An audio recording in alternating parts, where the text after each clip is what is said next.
Good morning, good afternoon, good evening, good whatever time you're listening to this podcast. My name is James Albarn, and this is episode 33 of The Last Line. Thank you very much for joining me. If you are new to the show, then welcome. Please do subscribe on whatever podcast platform you're on and share it with your friends and your family and the people on the street. And if you're a returning listener, then thank you for coming back. As you know, you can support the show at patreon.com/The Last Line if you're interested in donating to keeping the show going. My guest this week is broadcaster, writer, television presenter Iain Lee. I spoke to Iain last week to coincide with the launch of his new venture, Radio Anywhere. It's his new online radio station that launches on November 15th. The app is already available to download, and the website is in the description of this podcast. And there are already shows going up on it, so it's worth checking it out. But it officially launches next week on November the 15th of 2021. And without any further ado, to tell you all about it, here is Iain Lee.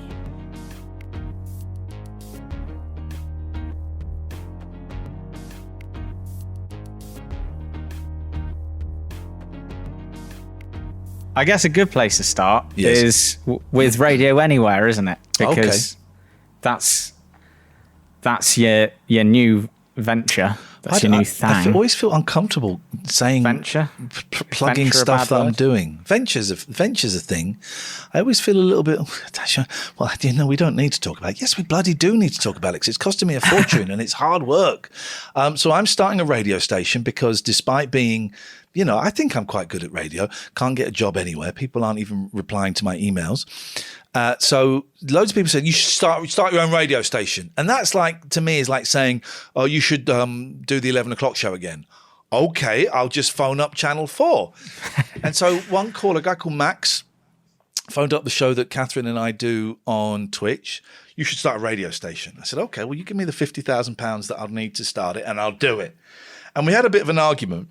And then I kind of looked into, because I know there are all these services that help you set up online radio stations.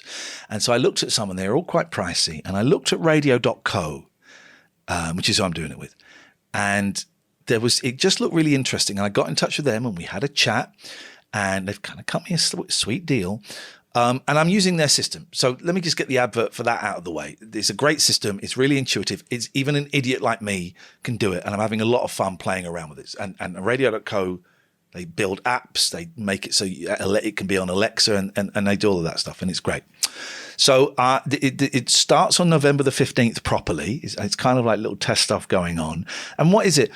For me, the key part of my radio listening that is missing is 7 till midnight. That for me is the greatest slot in the world. 10 till midnight and 7 till midnight. There's nothing on that isn't some tosser, telling us we should rip up masks or that, concrete grows or, whatever. It's an unpleasant time. There's, some artsy stuff on Radio 4, but I like phoning.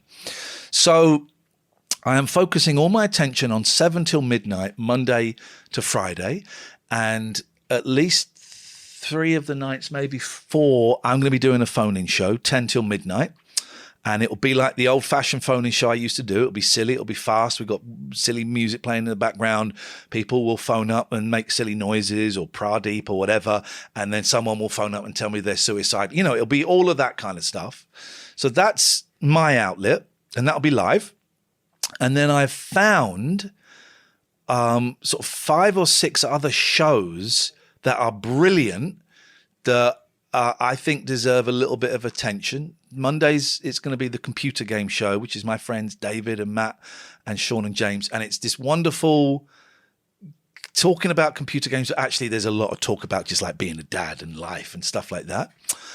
Tuesdays, it's Mugger Harris, which is this psychedelic mess. It's just like a car crash full of color, and it's wonderful and it's insane and it's just beautiful. Wednesdays, I'm not quite sure what Wednesdays are yet. Thursday is the Fadson podcast, which is great. And he got in touch. He's the only person that reached out to me, and I listened to their podcast and thought, yeah, this is great. And I tell you what it's about. It's these guys. The one I heard, they spent about 40 minutes talking about the new Drake and the new Kanye albums, right? I have zero interest in those two artists, but they were so listenable and so funny, and it was like eavesdropping on a conversation. And that for me is what great speech radio is it was eavesdropping on a conversation, and I loved it. And I was pissing myself laughing at these guys. And so I thought, they're great. I love it. If they can make me interested in a review of a Kanye West album, I'm in. Fridays, it's the Nerdy T-Shirt Club, which is these two very, very sweary women, and it's just joyous and wonderful, and it's on a community radio station, and I think they deserve a bigger audience. Saturday mornings, I'm nearly there. Saturday mornings is my friend Pete, and he does like a TV theme show, the theme tune kind of show, and then all of that stuff gets repeated and repeated to fill in the gaps, and there's some music in there and stuff like that. Turns out it's really fucking hard to set up a radio station and fill it. It's really hard. Who'd have thought? It's really, really hard work. And I'm doing it all on my own, and I'm most of the time I'm hating it because it's really stressful, and I'll be listening and I'll think, God, there's too much Dolly Parton, so I need to go and change the settings so there's slightly less Dolly Parton, or there's too much Nilsson, and oh man, it's hard work, and I don't know if anyone's going to listen to it. I hope they do. There's, me to one side, the other shows are great. So I don't know. It's kind of it's hard work. I'd really like a job on the radio, but that isn't happening. So I got to do this. James. That's what I'm doing.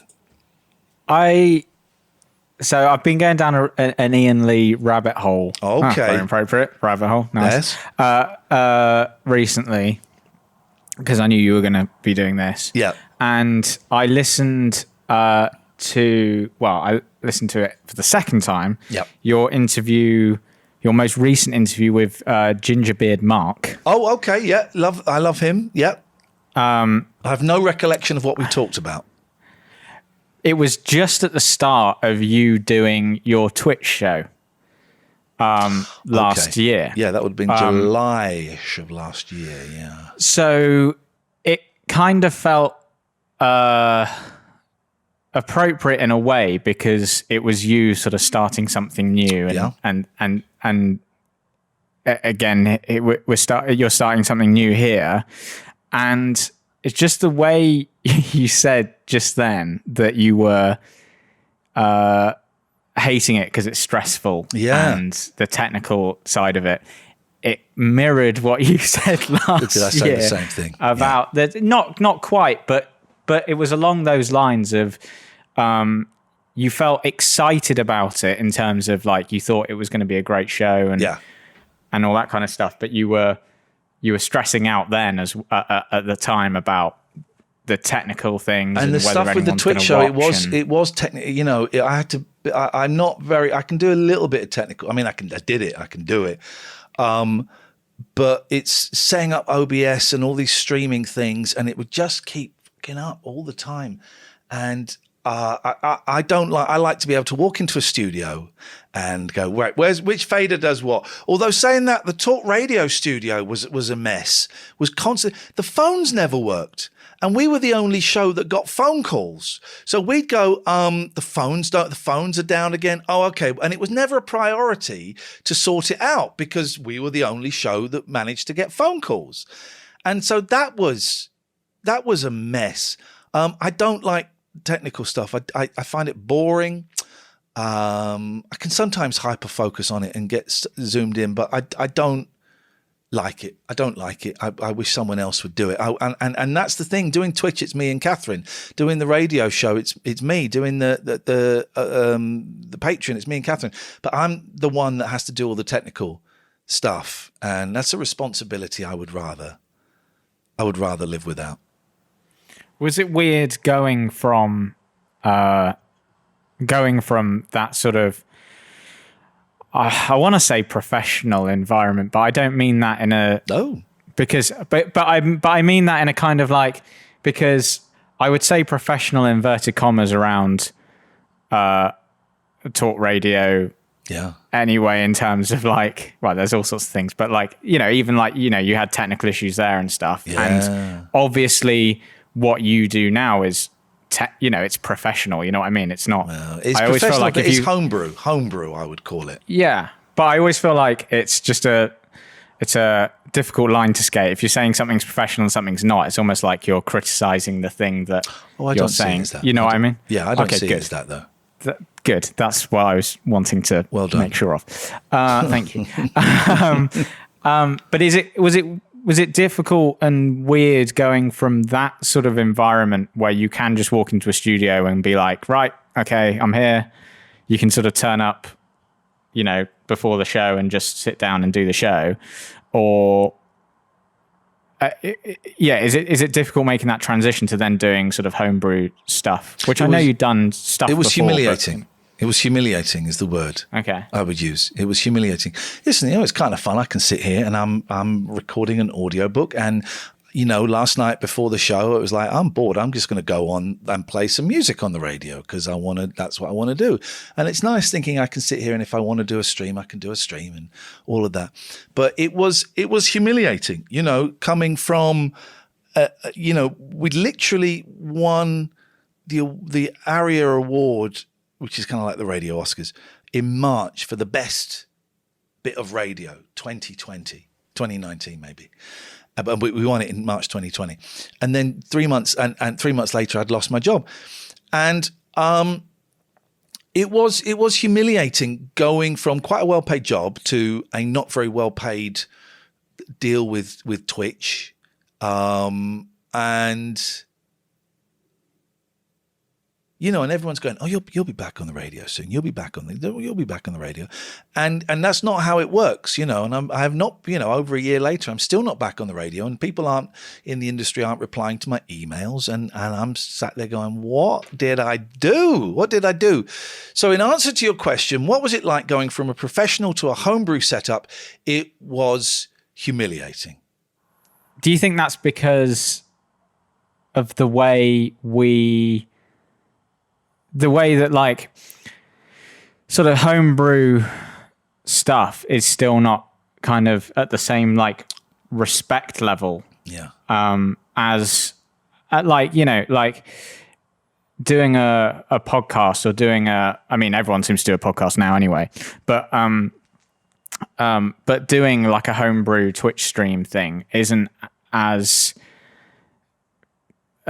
sort of respected in that kind of way as, oh, he's on the radio. That's like, he must be a proper person because he's on the radio, if you see what I mean. But do you think that's like I kind of feel like that's an old fashioned way of looking at it? But I'm an old man. This is the thing. I'm nearly 50. And yeah, it probably is an old fashioned. We went and did the show from New York a few years ago, and it was a real eye opener speaking to podcasters and community radio people about how they do it and how they perceive it. And the Americans, the ones we met, have no problem going, this is your show, but before we do the show, we want to talk to you about Steve's Cars, who are sponsoring us today.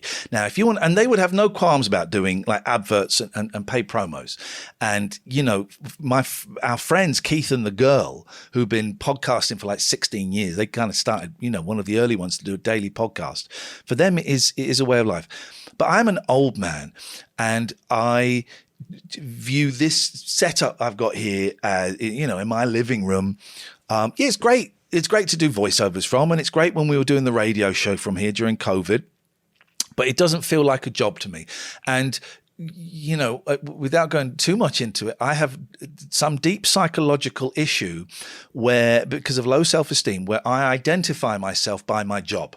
So for 15 years, I've been able to say, more than nearly 20 years, I've been able to say, my name's Iain and I'm a radio presenter. Hey, Dad, what do you do? I'm a radio presenter. Hey, this is my partner. He's a radio presenter. I'm not going to say I'm a streamer. What is that? I'm on Twitch. What was Twitch? It's kind of like YouTube. I forget it. What you're doing now, I'm do Patreon. What's that? Who gives a shit? It is. I have a real issue where I have, and it's a failing, it's a weakness on my part, where my identity is tied in with my work, and I do not believe I have been working since June of last year.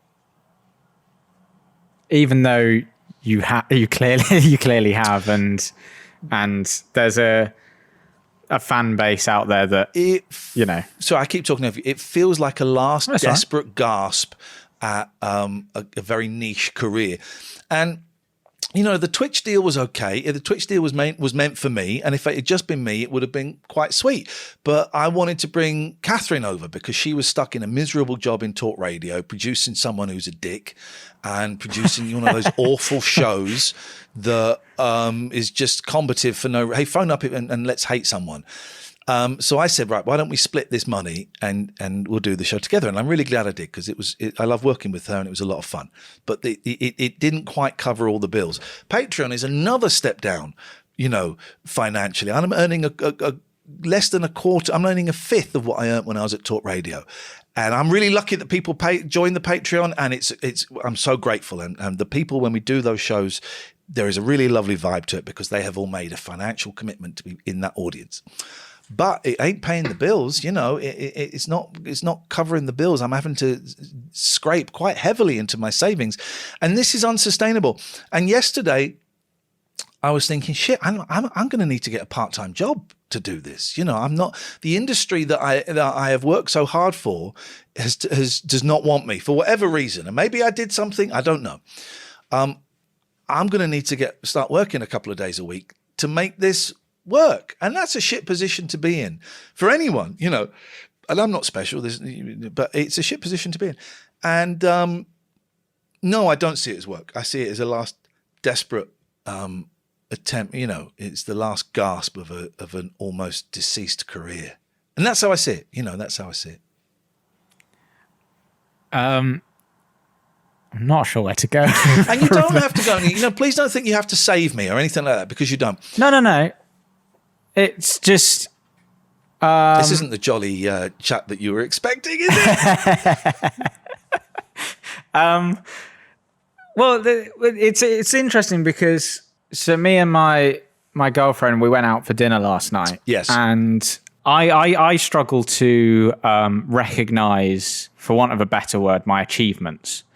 I struggle to recognize the stuff I've actually done. And I always look at the years since I left film school and think that I haven't done anything and that I've wasted my time. And we had this conversation around when will, and I always say something like, well, yeah, but I know I've done that, but it's not enough.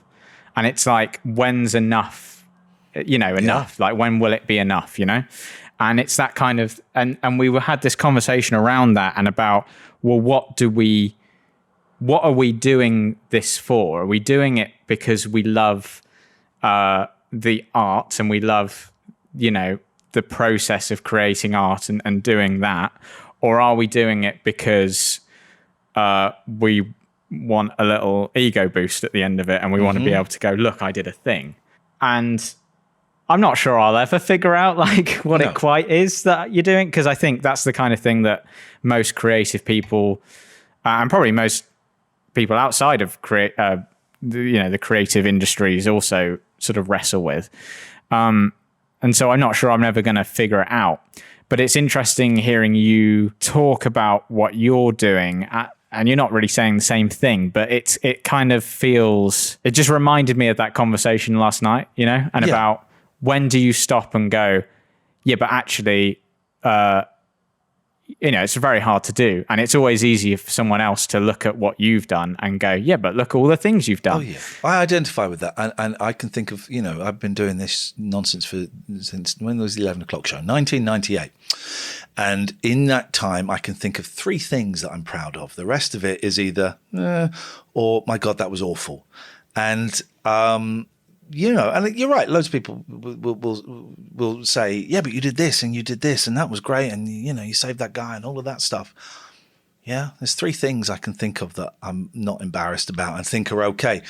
But also the thing for me is money. It's money. I got a mortgage. I got an ex-wife. I got kids and I got bills and, and so there is the factor of, okay, artistic satisfaction. To be honest, I don't think I need to do that for my ego anymore. I've done I've been artistically satisfied. There's the financial aspect. Well, the Patreon ain't cutting it at the moment. And is this radio thing going to be monetized? I don't know.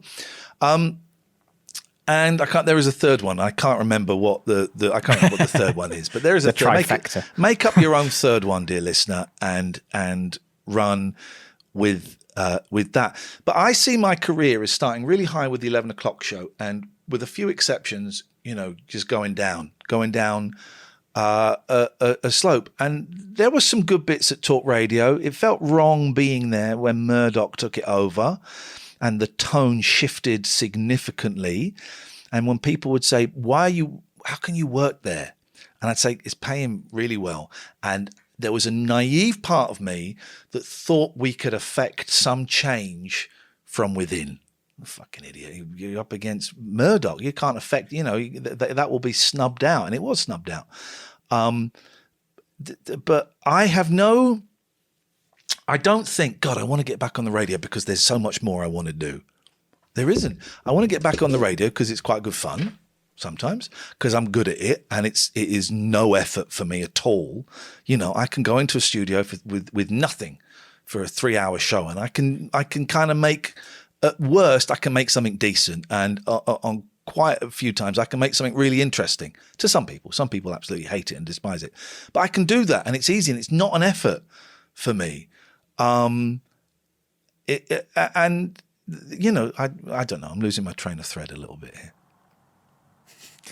Well, I'll pick up on what you're saying there. Is any of this useful at all? I don't know and I don't mean to sound so miserable. I'm all right, I'm all right. But yeah, go on. No, but I think it's interesting because I think, like I said, it's, and obviously every situation is different. I do think it's interesting hearing you talk. I think that's the thing that's always struck me about listening to your stuff, is that you are very honest about things where most people wouldn't be. You mentioned the honesty thing, and I think that was my unique selling point, and that worked for a while. But now I think it's part of the reason I've not had a job for 17 months. 17 months I've not had a job. No, that can't be right. July, August, September, October, November. Yeah, 17 months. Apart from Twitch and Patreon, which I don't count as jobs, despite the fact there is money coming in. I don't count it as a job. So the honesty thing was the unique selling point. I think I probably went too far with it, and I am making a conscious effort to kind of hold stuff back. I'm holding stuff back now. I did an interview with Danny Wallace for his podcast, Manatomy, I think it's called. And I said to him, this is the last one I'm doing where I will tell you everything. I will tell you about the drugs and the sexuality and the suicides, the suicidal thoughts. No, I'm going to tell you everything. And then that's it. I'm done. Because I'm tired of being that honest and that open. And I think it has held me back. I remember really early on during the 11 o'clock show having a meeting with Kevin Ligo and Peter Fincham, who's the head of Channel 4 and Talkback respectively, and I was out for dinner with them, and they said, we think you could be the next Graham Norton. This was when Graham Norton was quite big on Channel 4. I don't think he'd gone to the BBC. I was like, whoa, shit, that sounds great. And I blew it. I blew it for several reasons. One, because I was becoming a huge drug addict. That is not conducive to working. Two, because I could not shut the fuck up. And I would constantly have to push stuff, and I would constantly go for the gag when maybe the gag, didn't need to be done. I look at Dermot, and I love Dermot. I don't know him particularly well, but I've worked with him, and he's a nice guy. And I think I was offered opportunities to kind of be like Dermot, and I couldn't do it because I just can't shut up. Instead of going, hey, well, we've got this person here and it's great to see you and that's a great dress that you're wearing. What have you got to do for us tonight? I would go in and just start talking bollocks and go off on tangents. And part of me thinks it's an ADHD thing. I just got diagnosed as ADHD and it kind of explains a lot. Part of me thinks it's fear. Part of me thinks, I don't know. Here's something I've been thinking about a lot, right? and this was when I was doing Rise, and I was taking a lot of cocaine. I was offered to be one of the hosts of Have I Got News for You? They offered it to me. And I turned it down. And I turned it down because I was afraid.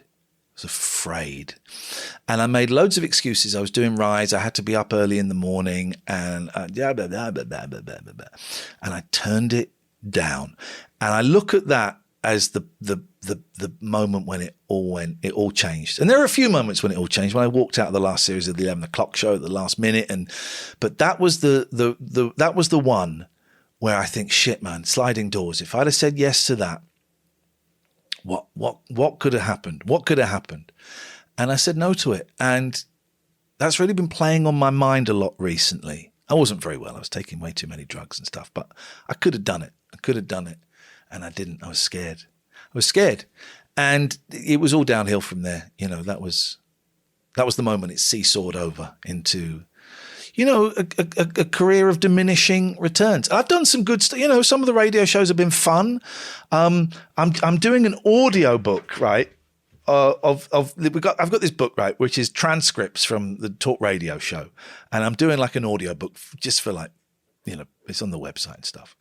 And it's really making me laugh. There's some really funny stuff in there that I said, and I'm thinking, I don't remember saying this.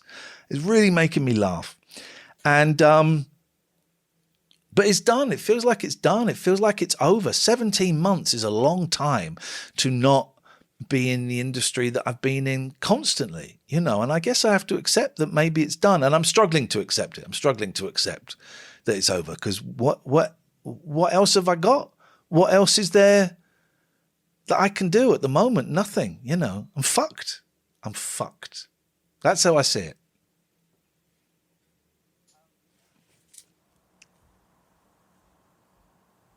We can talk about something jolly if you want. No, it's fine. I don't want to be on a downer. No, it's fine. It's difficult to know what to say in response, though. You know what I mean? Like, in terms of like,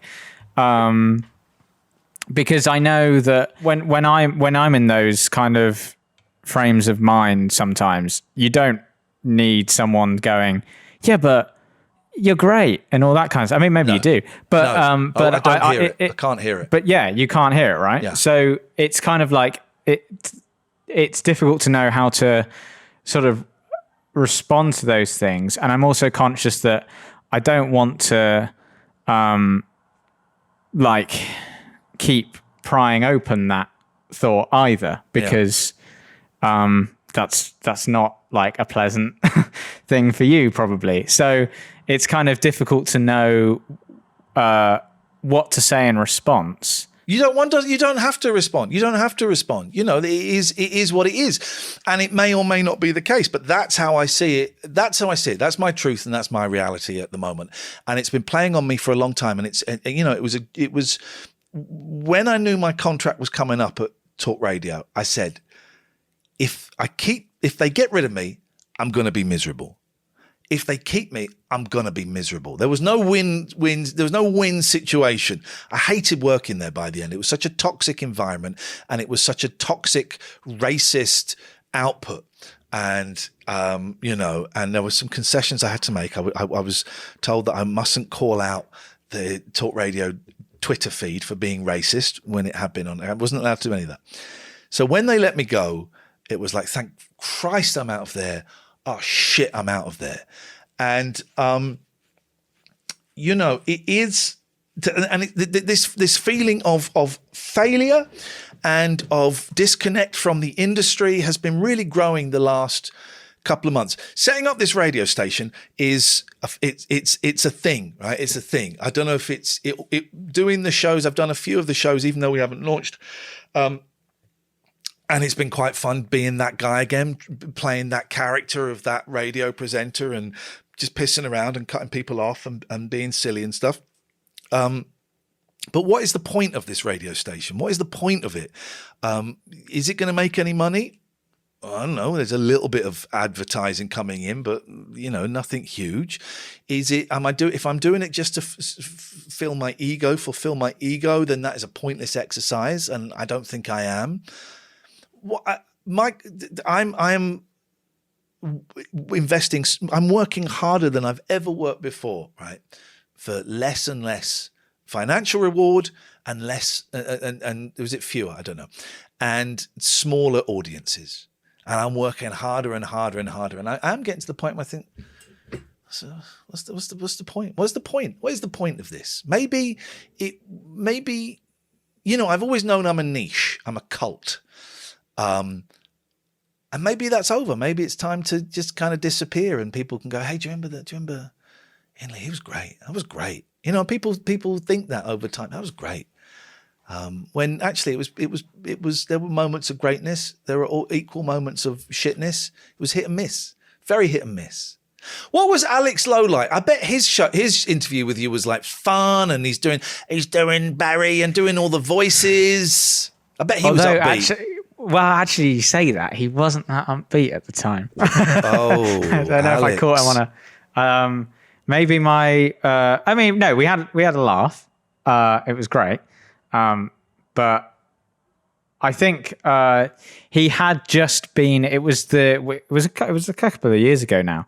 Like I said, he's doing it again in a couple of weeks. But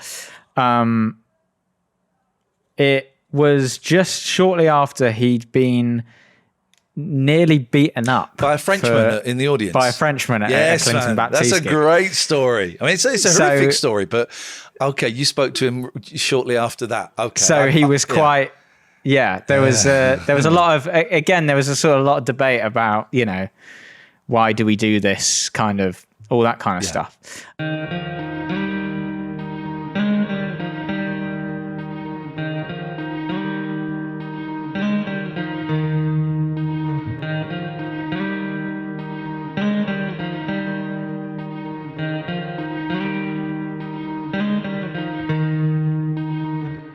You mentioned earlier that you've always had an ability to sort of get in front of it. Well, you've had the ability for a while to get in front of a microphone and you can just talk without much preparation. It took a while. It took a while, but someone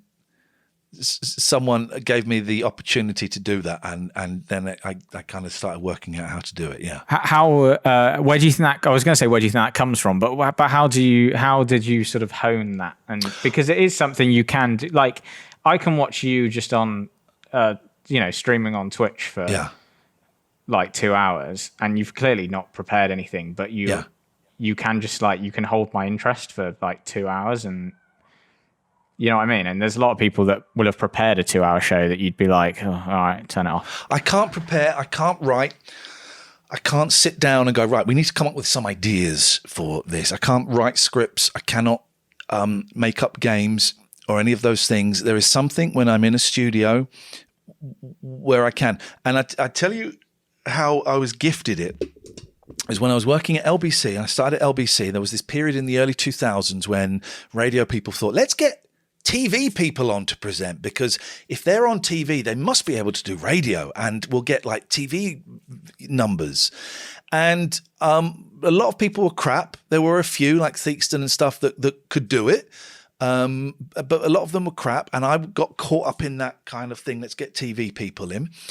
And I was at LBC when LBC was dying.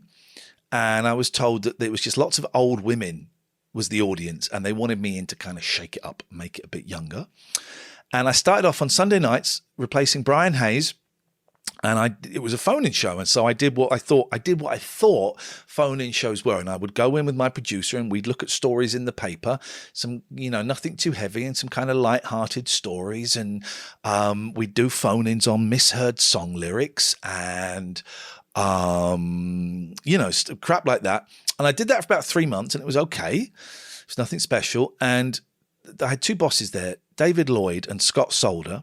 And I owe everything. I owe the last 18 years of work to them because they gave me the key. And Scott called me in and said, the show is okay, but I think it could be better, and I have a suggestion for you. And what I would like you to do is go in and not read the newspapers and don't go in with anything. And I said, well, that is a really dumb idea. What am I going to talk about? He said, just talk about your week. And I said, and I was really angry with him. I said, well, that isn't going to work. I was very angry at the time. And he said, try it. Try it for 1 week. And if it doesn't work, next week you can do what you're doing. And I went, okay. So I went in really begrudgingly and reluctantly. And I did this show without anything planned. Jesus, man. It was like taking acid. It just like my eyes were opened. My senses were opened. I suddenly had this freedom. And I thought, oh my God, I don't have to follow the suggested pattern of what a phone-in show historically has been. I can do anything. And it took a while to kind of make that work, but it did. And they just kept giving me opportunities. David Lloyd it gave me the drive time show on LBC, and I didn't want to do it. I did not want to do it. And I was taken out for a meeting. I said, I don't want to do it. He said, what can we do to make you want to do it? I said, I want you to get rid of the sports. And all these impossible, get rid of the sports. He went, okay. I said, right, I want you to get rid of the showbiz news. And I just kept thinking, every time I say this, they're going to say, he went, okay.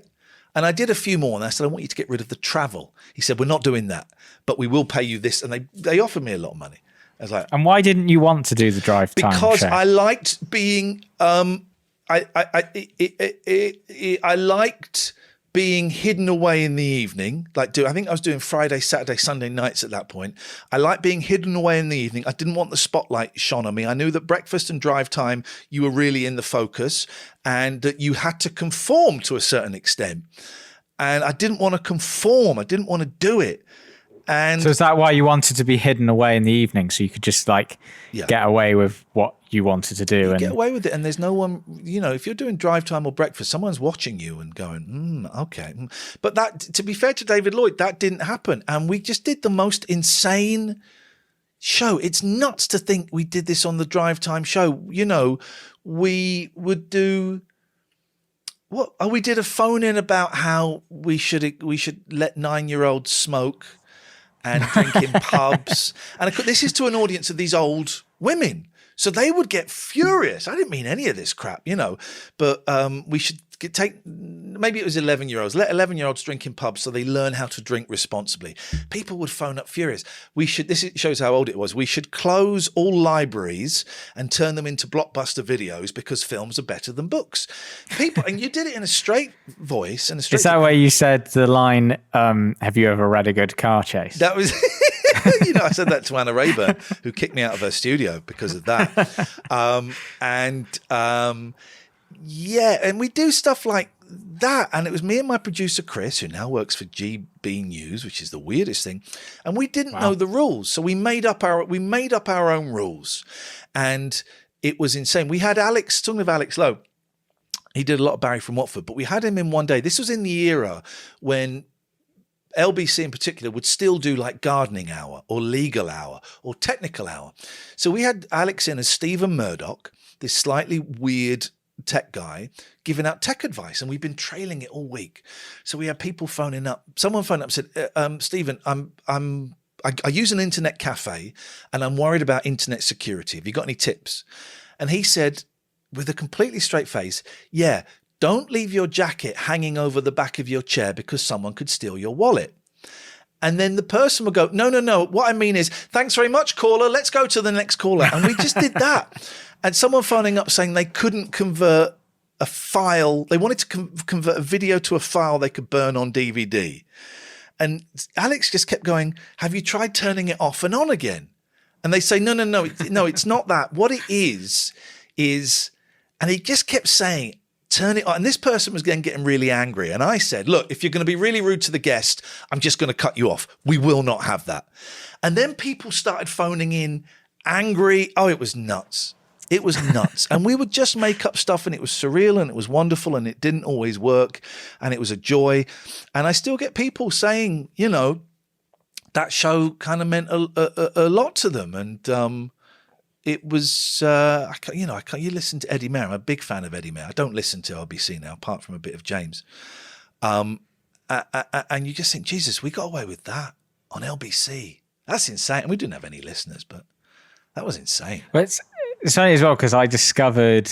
So when I heard you on Adam Buxton's podcast, however long ago it was, and then I sought out your show, and I think you were on. It must have been around talkRADIO. It was early on in talkRADIO. I spoke to Adam. Yeah. So I started listening to that, and then, but I would also. I remember. Because at the time I was working at a creative agency doing video editing, and I would I'd have two screens, and I'd listen to like YouTube or podcast something on one screen and do my work on the other screen, which is probably not the reason I was supposed to have two screens, but beautiful. Hey, and I started discovering all the older stuff that you did as well, all the LBC clips and stuff that were dotted around YouTube and stuff. And that's how I also discovered Alex, because I knew him as Clinton Baptiste in Phoenix Nights. Mm-hmm. And I heard the famous Barry from Watford Minty Biscuit call. Oh God! And for a bit of time, for a little moment, I was listening to it, and I was like, is this real? This can't be real. Can it? No, surely not. And then obviously you realize it's a character. And then that's when I realized that Alex was Barry and Stephen Murdoch and Joe Lavens. Yeah. And that's how I also discovered Alex's stuff, is through your stuff. And there is, and those Bob Mortimer, or was it Bob Mortimer, calls to you as well about the fast running and all that, fast running Keith and all that kind of stuff. Magic. And it was like a joyous, especially like when you would discover something, like when you discover a new band, but that they've been going for years before, and you've got all this back catalogue to go through, and that's what it was like when I sort of started listening to your stuff, because I had all the new stuff that was coming out, but I also had all this back catalogue of stuff to discover. And you mentioned the Minty Biscuit. That really pissed me off, that clip. First of all, I got in great trouble for doing it because I was at BBC WM. And my favourite bit of that clip is, and no one picks up on it, is the woman saying that if she gets out of her car in the wrong way, she could snap her spine. That's my favourite bit. She's a real person. The reason, such as myself, can't park in a normal bay is that I have to have my door fully extended. Yes. I can't put one leg out and then twist and get the other leg out. I have to turn my whole body and get the two legs out at the same time. Otherwise, I'd split my spine.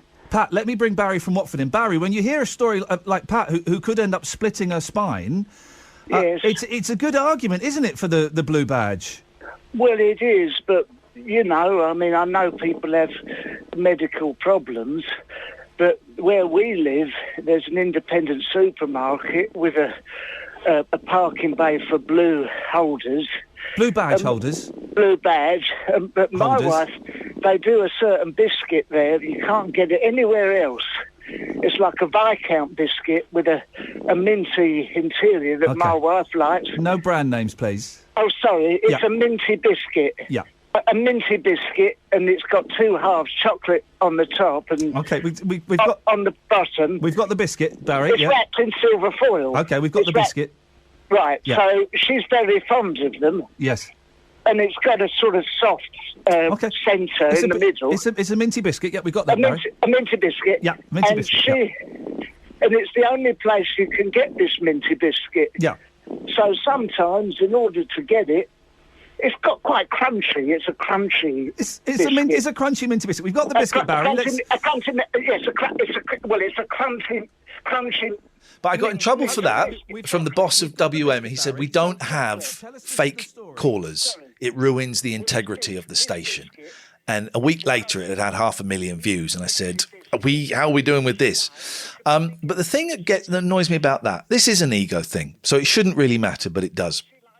That clip kind of bizarrely comes around like every 6 months. Someone will say, have you seen this? They'll go, yeah, it was me. And the thing that annoys me is everyone always goes, listen to this old guy winding up this really thick, boring BBC presenter. And I'm thinking, fuck you, man, right? How do I say this without sounding arrogant? I can't, so I'm just going to say it and I'm going to own it. Barry is hilarious in that. But the thing that really makes it work is the fact that I'm playing the role of a straight, boring BBC local radio presenter. I'm doing that. How I am there is not what the show was like, you know, but I went into that character because it worked having a real old woman and having a fake old man, and it worked being that son. Yeah, but how do you feel about that? And so that always annoys me that, you know, did he tell you that Robert Downey Jr. likes that clip? I don't know if he did. It's a weird I think thing. I've seen something about that, though. He knows someone who knows someone who knows Robert Downey Jr., and it got back to him that Robert Downey Jr. found that clip hilarious. And he probably thinks I'm a shit local BBC radio presenter. You know, Robert, the Iron Man, Charlie Chaplin himself hates me. No, I surely, though, because if you get the joke, you get the joke. Otherwise, the thing I found out is otherwise you're not getting the joke. Most people don't get the joke, and I'm not talking specifically about that. I'm talking about my show, and there are people that think they get it until you do something slightly different, and they get angry. We would do the talk radio show was going great guns. And then we decided to do a straight news show where I would be pro-Brexit, and we would talk about Brexit. And we had like a proper debate about Brexit, and we talked about sport.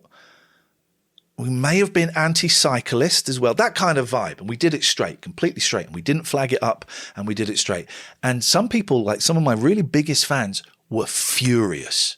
They were furious with me because they didn't get it. They didn't get it. They think they get it. And you just go 1 degree to the left or 1 degree to the right so it looks different.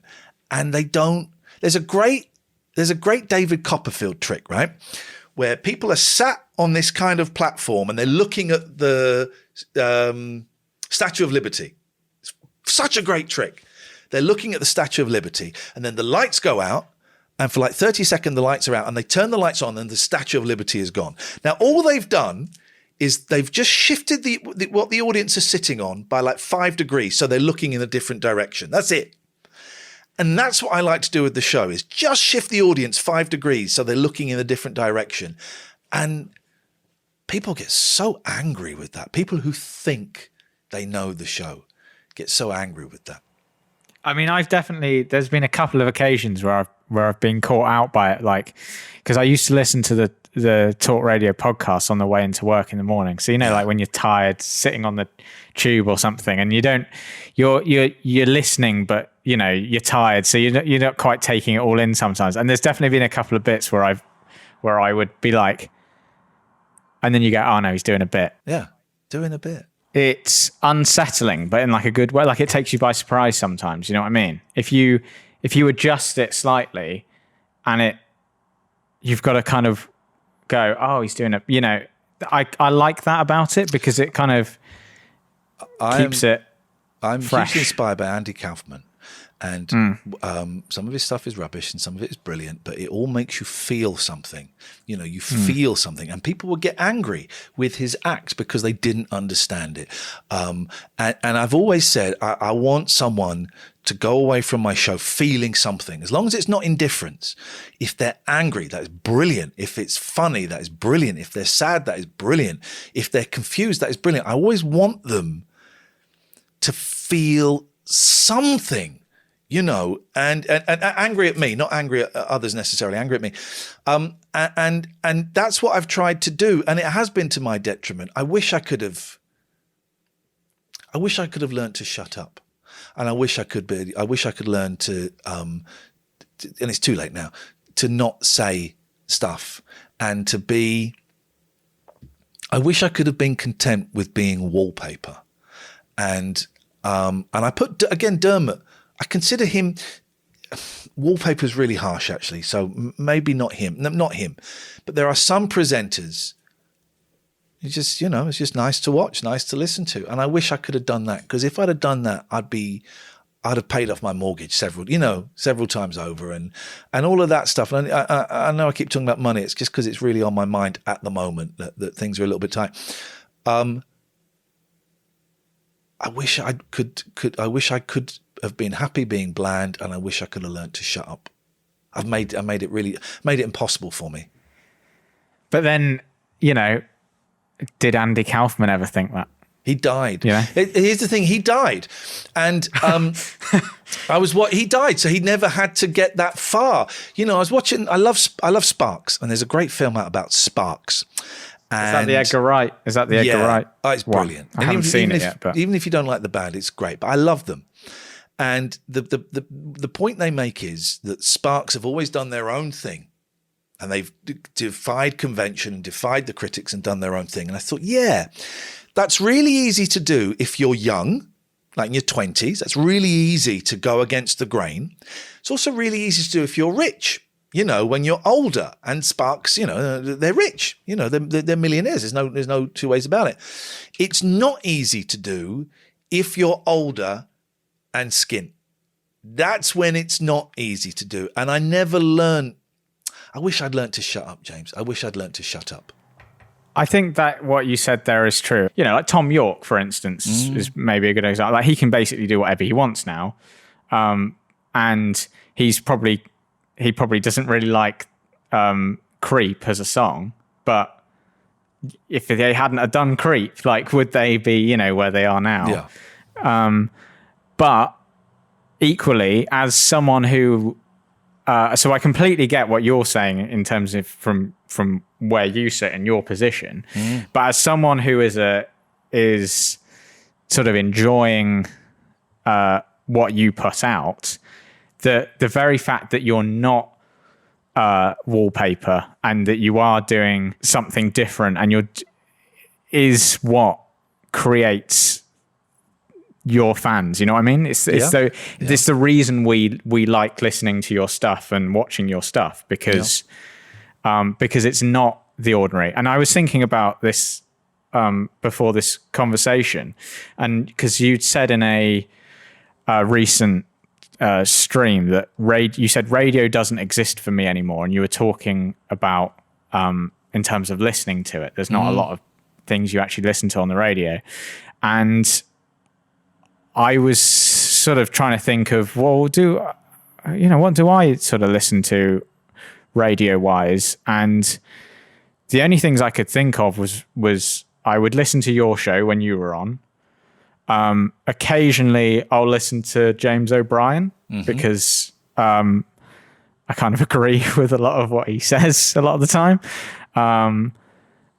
And I I'll listen to like Six Music for music, right? And Sean Keaveney was one of the original people we had on here, but then he's not even on Six Music anymore. So, and you do look at the sort of landscape of what's being created at the moment, especially on radio, that there doesn't seem to be that space for levity or art, for want of a slightly less pretentious word. There is no creativity. There is no the only. I listen to James a little bit. I like James a lot as a human being. I don't like listening to kind of newsy stuff though, so I don't listen to him. I listen to him maybe a few minutes in the car every now and then. The only show I listen to religiously is Alan Beswick on Saturday and Sunday nights on BBC Radio Manchester, because he is the last of the old-fashioned late-night phone-in host, of which I include myself. The last of you can phone in about anything, and I love that. That's all I listen to. I listen to Capital in the car because my kids like listening to Capital, so I know all about Becky Hill and Mr. Jam and Dua Lipa. I know all of that stuff now, and it's quite good fun, But radio is dead to me. I don't listen to it, and that breaks my heart. That broke my heart. I don't really care anymore now. It broke my heart because I lived for radio and I breathed it, and I was so passionate about it and its ability to change lives and stuff. But it's dead. It's dead. There's nothing. There's no way someone like me doing what I did could come up, because there's no local radio stations. They're all fake local because they're all owned by Bauer or Global or whatever. Community radio is great, but no one listens. You know, that's dismissive of community radio, and I take that back. They have very limited audiences. There's a lot of creative stuff going on, but it's almost impossible. You know, the nerdy T-shirt club that I mentioned is on my station. That's a community radio thing, and they deserve a much bigger audience because they're brilliant and they're funny and they're heartwarming and they tell these great stories. But you know, LBC ain't going to pick that up. BBC isn't going to pick that up. BBC local radio's dead. You know, it's all over. You know, and I look at this kind of wasteland of radio, and I think, well, I don't fit in there. There's nowhere I could fit. There's nowhere I could fit in. And what do you think has caused that shift? Because take talk radio as an example, Yes. or that seems to. I mean, obviously, it's owned by Murdoch, so there's probably the answer there in terms of like that's gone progressively more and more right wing as it's gone on. Yeah. To the point where you had, like you said, people ripping up masks on air and all that kind of stuff. What do you think has caused that shift? Do you have any sort of inkling as to why that's happened? Because as a listener, is it pleasant to, as a listener, to actually listen to that conflict all the time? It's not aimed at you. It's not aimed at I suppose. Left of centre, however slight, however big. It's not aimed at us. It's the foxification. It is the, you know, conflict sells. At this precise moment in time, right-wing, alt-right, extreme right, and I would suggest talk covers all of those things. Phone-in radio it sells. It's big money, and it gets huge. Talk never actually got huge numbers, but it makes money. You know, and it goes viral, and it trends on Twitter. Yeah, when someone says something silly about concrete, Mike Graham, who I used to like. I blocked him a while ago. I used to like, and he told me he doesn't believe a single word he says. He just knows that it gets a reaction and it gets listens. You know, saying you can grow concrete and then going on the Jeremy Kyle show and doubling down. How the fuck is Kyle allowed on a national radio station after his history? Because people love that. They love people who just speaking, like just saying what we're all thinking.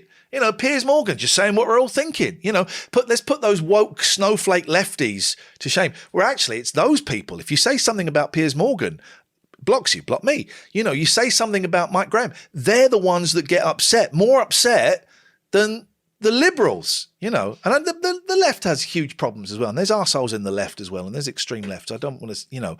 But that stuff sells. Whimsy and open conversations about addiction and mental health and, you know, playing silly, you know, like giving away rock groups, that doesn't sell.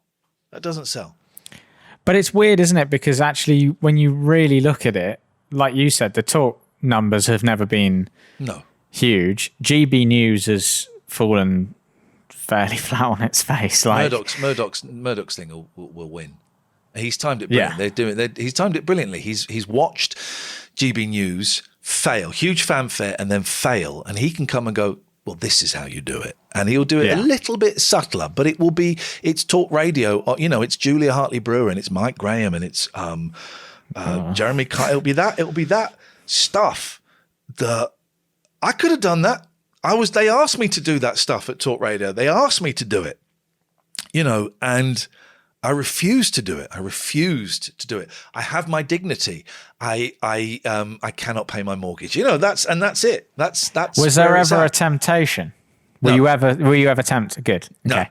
No. Never. But do you think there's a lot of, because you mentioned Mike Graham there saying he doesn't believe a word he says. This was about 3 or 4 years ago. He said it. So maybe his position has changed, but that's what he told me. Do you think there's a lot of presenters, etc., that are just jumping, like, because I often watch these things or listen to I mean, I don't often watch these things, but you know what I mean, and you look at it and you go, but I'm not sure you actually believe in this. Like, I'm not sure you actually believe what you're saying right now. I just feel like you're doing it to get the job or Julia the money. Believes it. Julia believes it. I had a huge row with her once in the adverts during Sky because she said something so horrible about a dead child. And in the break, I said, "You are a fucking disgraceful human being." She believes it. Might believe it. I don't know. You know, you can. Wooten believes it. The one I find fascinating is Dolan. Find him fascinating because he used to be a Lib Dem, and I think he has painted himself into a corner where he's done that mask thing and it blew way bigger than he was ever expecting it to, and he's had to double down. He's had to double down, and the whole community, the comedy community, turned against him, and so he's had to double down and go to GB News, and it's a car crash, and I find him fascinating, that change, and has his eyes been opened to the virtues of the right, or is it the money, or what, or is it the ego? I don't know, but I find him fascinating and creepy. He's creepy. He's a creepy guy. When I say things like, I'm not sure if you believe it or not, that also, even if they don't believe it, it doesn't absolve them from the, know what I mean? If anything, it's probably worse if they don't believe it and they're still doing it. Some of them do not realise the impact of their words and that people take it seriously, and people can get violent because of it. On the Facebook page, Talk Radio Facebook page, if they put a clip of me, it would be, fucking kill yourself, go and do some coke, go and suck some cock, you're a queer, go and hang yourself, all of that stuff. I came out as bisexual. I remember I got a great tweet. Just to clarify there. Yeah, just to clarify. I ain't no gay, all right? No, but they would conflate that with that. I remember I got a great tweet once after I'd done something on Talk Radio. "Why don't you go and get some coke and suck some cock?" And I said, "That sounds great. Where?" And I would go to Talk Radio and I would say, there are people, with flags as their icons, and if you click on their profile, it's all pro Tommy Robinson. There are people on our Facebook page telling me I should hang myself and being homophobic. What are you going to do about it? And they would say, "Oh, you can just block them so you don't see them." I say, no. This is the face of the company online. What are you going to do about it? Are you going to delete those comments and block those people? "Oh no, we can't block them because, they're our numbers and stuff like that." And they wouldn't do anything about it. And that was about 18 months into Talk Radio. And I thought, oh, okay, right. So it's not about the content. It's about the numbers. It's all about the numbers. And it's okay for someone to say, "I should go and hang myself," because you're getting clicks and likes. And that's it. And those people don't realize, again, I think some of them do, but I think a lot of them don't realize the anger, the visceral anger that they are fueling and are stirring up. That, Talk Radio, I believe, played a significant part in creating Piers Corbyn, a man that goes to hospitals to belittle nurses, a man that stands outside the Sarah Everard inquest to make a point about whatever bullshit he's making a point about.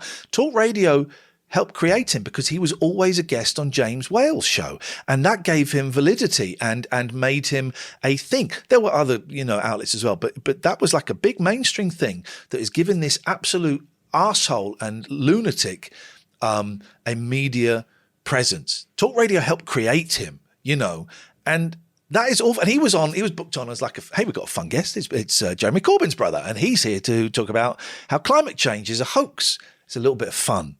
But that little bit of fun grows and grows and grows and grows until nurses are being picked on, until people are storming into hospitals serving writs to the poor sods that are working on the desk. That's where that leads to. When we were on Three Counties, it was based in Luton, and Tommy Robinson lived there, and there was a guy whose name I can't remember, and he went to prison eventually for inciting hate crimes and Islamic terrorism, and I can't remember his name. And there was a story about something, and in the evening I would get the guests and the stories for the next day, and we had this guy booked down. I wish I could remember his name. He's quite famous arsehole. And I phoned up Katherine and said, "They've booked in this guy. I don't want to talk to him. I don't want to give him airtime." And so we phoned up the BBC and we said, the bosses said, we don't want this guy on. Oh, no, wasn't no. Anjem Chowdhury, was it? Anjem Chowdhury. That was it. And we said, we don't want him on. oh no, he's a great guest. He'll generate calls. I said, I'll fucking I know how to generate calls. We don't need someone coming on who is hateful and is spreading division in Luton, in a town that's really divided racially anyway. I said, I'm not playing that game. I'm not having him on, because if you have him on, then you have to have Tommy Robinson on as well. I don't want to give them any light. And it was a real big standoff. And I said, if you're going to have him on, I ain't coming in, because I ain't talking to him. And I remember once the show after us was talking about Tommy Robinson, and he heard it, and he stormed into the building and demanded to be let on air. And they did. They let him on air. And I thought, you are, this is fun to you. This is clicks and likes. But this is life and death, literal potential death to some people. And Anjam Chowdhury proved it by, whatever it was he did, inciting people to do awful, awful things. And Tommy Robinson, is now being done for stalking and all of these kind of hate crimes. These people that were just, let's get them in and we'll get some phone calls. That was the BBC, 6-7 years ago. And Talk Radio does it, and Talk Radio getting fucking Lawrence Fox on. Jesus Christ. Loza. Loza. The thing that is lovely about your show is the kind of like community that's like built up around it. Yeah. And all the sort of regular faces and voices that pop up, and they all turn. Everyone turns. This is the thing. Everyone turns. They all turn at some point. It's really interesting. It's true. What do you mean by that? They all end up hating me at some point because I do something slightly wrong, or it's not so much with the patron. The patron is different, because although a couple have turned, but on the radio, they would kind of think you left me waiting for 20 minutes. And I thought, as soon as you hear that, you go, oh, okay. You think you're on an equal footing with me and Katherine. That's what you think. And they, you get emails saying, you shouldn't have left me waiting and stuff. They will turn and go against you. It's happened so many times. There's definitely times where I heard you having to spell out to people as well that you weren't their friend, and that there wasn't a friendship thing. It is like it's a host and a caller thing, and people struggling with that dynamic. There was something interesting you were talking about and I'm not trying to get you to repeat what you said a year ago to Gingerbeard Mark, but you said you had a community of people that you could get on your show that would call up your show. Yeah. Certain people that wouldn't be let on anywhere else. So the more vulnerable people, or people like Jerry, for instance, who's got Parkinson's, and it's really difficult to understand. And he phones up other radio stations. He does not get let on. Fuck that. Get him on and spend a bit of time listening. And if it's completely impossible to understand, and say, Jerry, I'm really sorry, mate. It's not working today. Could you try maybe in an hour, or maybe try us tomorrow, because we really want to hear your message. My mum hasn't got Parkinson's, she's got MS, and she's difficult to understand. And it breaks my heart to think, if my mum phoned up a radio station and they wouldn't let her, okay, we might call you back later, and they wouldn't let her on. Fuck that, man. That's outrageous. Get quite angry about it. There are people like that, and people who are emotionally vulnerable, and people who are suicidal, and people who are alcoholics or drug addicts, or people, it's kind of like a nice, I always thought the Talk Radio show was like a nice drop-in center for the lost and the lonely and the bewildered. And, it's not radio's job to make a community or anything like that, but we did. And people came on that would never get on another radio station because they didn't want to hear them. But also, as well, as a listener, it's interesting because you kind of you get to know these people as you go along, and some of them are quite I think because we talked earlier about your honesty, because of you were so honest about things, you would get people calling up that were also very honest about things. And you talk about people turning, but there's also people that have kind of gone on a kind of more positive, like Alistair, for instance, is someone who I remember you know, having to cut him off and ban him and stuff like that. Banned him. Called us the C. We banned him. But then, like, you know, he's like, it's amazing, like how he's, you know, changed his life and stuff, and how he's been sober longer than I have now, because I had a relapse, and he's been sober longer than I have. Isn't that wonderful? Isn't that wonderful? He was a hopeless case, and now he's got a couple of years sobriety, and he's an active member in 12-step fellowships, and he's an inspiration to me. He's got more clean time than me. It's magic. It's magic. But it's like, it's nice hearing those, you know, stories evolve and it's like a soap opera. Yeah, but like in a nice way. Yeah. Oh, definitely. I love hearing those progressions. And sometimes people will you know, better themselves is a slightly arrogant phrase, but I'm tired and it's the best I can come up with. And then they go because they don't need us anymore. And that's great. That's great. You know, to have a positive impact on people's lives like that is great. Do you ever, I don't want to use the word burden, because I think that I don't want to be like negative about those people calling in, you know what I mean? But like there was especially a period where a lot of the calls you were getting were people sort of in need of help, and it felt like a lot for you and Katherine to have to deal with, you know what I mean? It almost like, it didn't, but you know, like you didn't want it to become like a Samaritans. It did get a bit miserable. You know it did get a bit miserable, and we lost a lot of listeners, and we had to go, this is not fun anymore. Did it become a burden? It used to years and years ago, but no, it's kind of fine now. Generally, I can kind of listen to it, and then when it finishes, compartmentalize it. Yeah, exactly. It's like, okay, well, that's their journey. All I can do is offer my suggestions and experience. So no, it's not a particular burden now, and hasn't been for a while. But it did get too miserable, and we really had to kind of think, okay, we need to go back to it being fun. And the reason I thought it was getting too miserable is because I was being too miserable, and so I was just coming on and being miserable. So we had to make a real concerted effort to come back and be fun, and say we'll still take those calls from those people, but we cannot have 3 hours of that, because we're losing listeners, and it kind of is, you know, it was integral to a commercial business, but also it just was I'm going to say it was boring. It became boring having 3 hours of that. It became boring. Maybe, okay, let me strike boring. It became a really tough listen.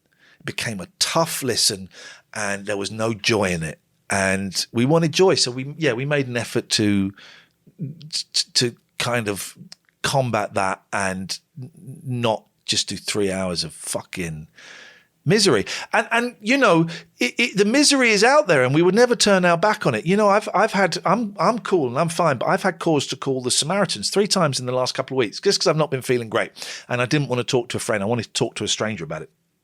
And those 3 times they didn't answer, because you know, because they're inundated, they're understaffed, underfunded, and they're inundated at the moment. And I was cool that they didn't answer. You know, for me, the act of just dialing the number is kind of quite beneficial. But it broke my heart that that's where we're at. Imagine someone who is sat there with rope or with a load of pills, and I'm not making light of it saying that, and phoning them up and thinking, oh shit, even the Samaritans don't care.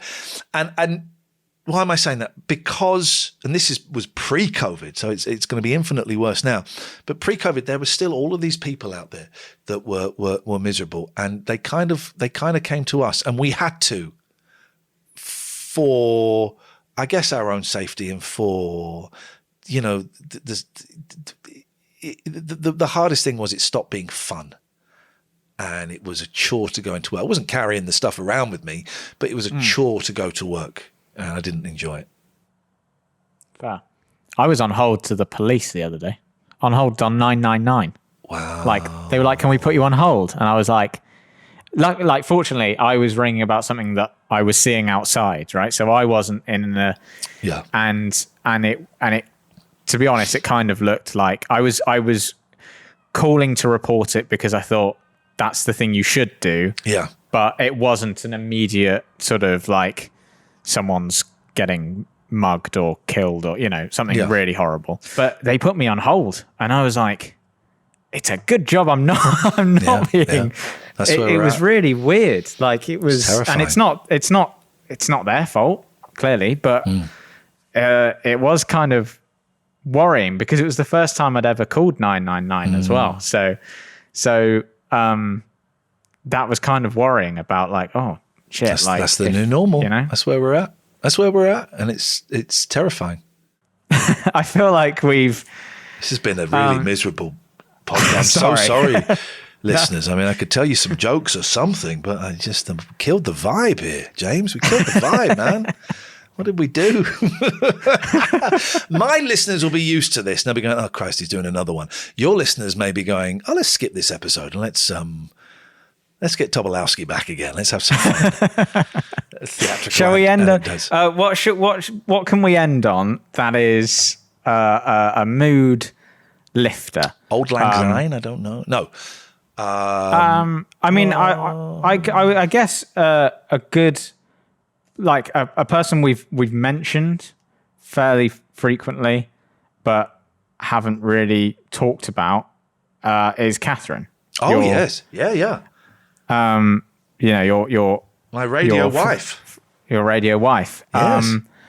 And that would be a positive thing to No, end she's an absolute pain in the arse, James. It would be a terrible way to end. I hate her. Why is she always muscling in? She's brilliant. She's what a joy to work with her. Love her. Absolutely love her. When you left talkRADIO, and you mentioned earlier, like when you went to Twitch and you brought Katherine along with you, because it was really nice that you two were still doing stuff together. And I think it was really nice for the audience because I think the two of you work really well together. Like, I don't need to tell you that, you know that anyway. But also I feel like, this is just completely looking in from the outside. It feels like, Katherine can maybe like lift you out of your funk. I was going to say your funk. Yeah, that's a good word, isn't it? Yeah. She's brilliant. She's my best friend. And I was the one that lost my job at talkRADIO. She did not lose her job, but she was the show that she was put on. She was miserable. And I could see she was going to go nuts. And then Twitch offered me this deal, and I did the maths. And I thought, well, if that's quite a nice amount of money, but if we split it, and I phoned her up and I said, you don't have to tell me this, but how much do you earn at talkRADIO? And she told me. I said, right, I can get you a little bit more, but it's a punt because it may not last. Do you fancy it? She went, Jesus, yes, please. So she came, and I wouldn't have had it any other way. I'm enjoying doing the radio on my own at the moment because I kind of need to prove to myself that I can still do something on my own because I've lost confidence a little bit. So I'm enjoying doing the show on there. But she is my best friend. She is one of the funniest people I've ever met. She has got one of the quickest wits. I will sit and I will kind of, do like a monologue for 5 minutes, and she will just come in with a one-liner, boom, boom, boom. And I can't do that. And that always just blows my mind. And I adore her. And the online stuff, I wouldn't have kept the online stuff going as long as I have without her. We both kind of nudge each other along. Yeah, that's kind of what I meant when I said she kind of lifts you out of your funk. It feels like that you on your own may have not like lasted as long. Yeah. Right. So, shall we? Do you want to end on another Radio Anywhere plug? Should we go for it now? Is that's the rehearsal done? Are we going to record it now, James? Yes, I am. Let me do a plug. Right. First of all, there's the Patreon. If you want to check out what me and Katherine do, your listeners will know what Patreon is. Patreon.com/Iain and Katherine. IAIN and Katherine with a K. It's how I feed my kids. It's how I pay the mortgage. Radio Anywhere is the new thing. It's going to launch on 15th of November, but there's stuff on there already as I'm kind of just tinkering with it. And you can download the Radio Anywhere app on Apple. It's my cat's being dicks. On Apple or Google. You can ask Alexa to play Radio Anywhere. And it turns out I can control what Alexa says back to you. And I think I can update it. You can just, as long as it's not, F off, you see. But you can get... Alexa, you can type in what Alexa says. And there's also the website, radioanywhere.live. And if you're a small business or a big business and you want to advertise, £75 a week for 4 weeks, it's £300 for a month to get the Strawberry Thief. That's a bargain to get the Strawberry Thief of I'm a Celebrity bigging up your product. So go and have a look. I think, even if you don't like me, there's some really, really good shows on there, really, really different. And maybe you'll dig one of those.